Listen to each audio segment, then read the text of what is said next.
জুলাই মাসের গণ অভ্যুত্থানের বর্ষপূর্তি উপলক্ষে রাজধানীর রমনায় ইঞ্জিনিয়ারিং ইনস্টিটিউটে এক বিশাল সমাবেশ করেছে বাংলাদেশ জাতীয়তাবাদী যুবদল। সোমবার বিকেল ৩টায় শুরু হওয়া এই আয়োজন ছিল ফ্যাসিবাদ বিরোধী আন্দোলন ও আমার না বলা কথা শীর্ষক বিশেষ অনুষ্ঠান। সমাবেশে ভার্চুয়ালি যুক্ত হয়ে বক্তব্য রাখেন বিএনপির ভারপ্রাপ্ত চেয়ারম্যান জনাব তারেক রহমান। তিনি শহীদদের প্রতি শ্রদ্ধা জানিয়ে বলেন, ২০২৪ সালের গণ অভ্যুত্থান ছিল যুবশক্তির জাগরণের প্রতিচ্ছবি, যা আগামীর মুক্তির পথ নির্দেশ করে। এই আয়োজনে সম্মাননা প্রদান করা হয় ২০২৪ সালের গণ আন্দোলনের শহীদ হওয়া ৭৮ জন যুবদল কর্মীর পরিবারকে, যেখানে তাদের উপহার, সম্মাননা স্মারক ও আর্থিক সহায়তা দেয়া হয়। পাশাপাশি ১২ জন প্রবাসী নেতাকে সম্মাননা জানানো হয়, যারা বিদেশ থেকে আন্দোলনকে ত্বরান্বিত করতে উল্লেখযোগ্য ভূমিকা রেখেছিলেন। এছাড়াও ৬ জন প্রয়াত নেতাকে মরণোত্তর সম্মাননা প্রদান করা হয়। তবে সমগ্র আয়োজনে বিশেষভাবে আলোচিত ছিলেন একজনই, তিনি আশরাফ জালাল খান মনন।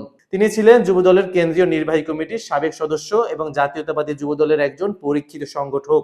শহীদ পরিবারের সদস্যদের হাতে সম্মাননা তুলে দেওয়ার সময় আশরাফ জালাল খান মনন শান্ত ও দৃঢ় কণ্ঠে বলেন, যুবদলের প্রতিটি শহীদদের আত্মত্যাগকে আমরা মাথায় তুলে রাখব, তাদের রক্ত বৃথা যেতে দেব না, কখনো দেইনি।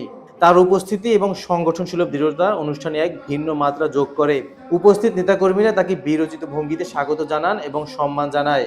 এদিনের অনুষ্ঠানে আরও একাধিক জেলা ও মহানগর ইউনিট নেতাদের সম্মাননা দেওয়া হয় এবং অনুষ্ঠানের শেষ ভাগে বিএনপি চেয়ারপারসন বেগম খালেদা জিয়াকেও সম্মাননায় ভূষিত করা হয়। উপসংহারে বলা যায়, যুবদলের এই আয়োজন শুধুমাত্র একটি আনুষ্ঠানিকতা ছিল না, ছিল শহীদদের স্মৃতি রক্ষার এক অঙ্গীকার এবং আন্দোলনকে সামনে এগিয়ে নিয়ে যাওয়ার প্রত্যয়।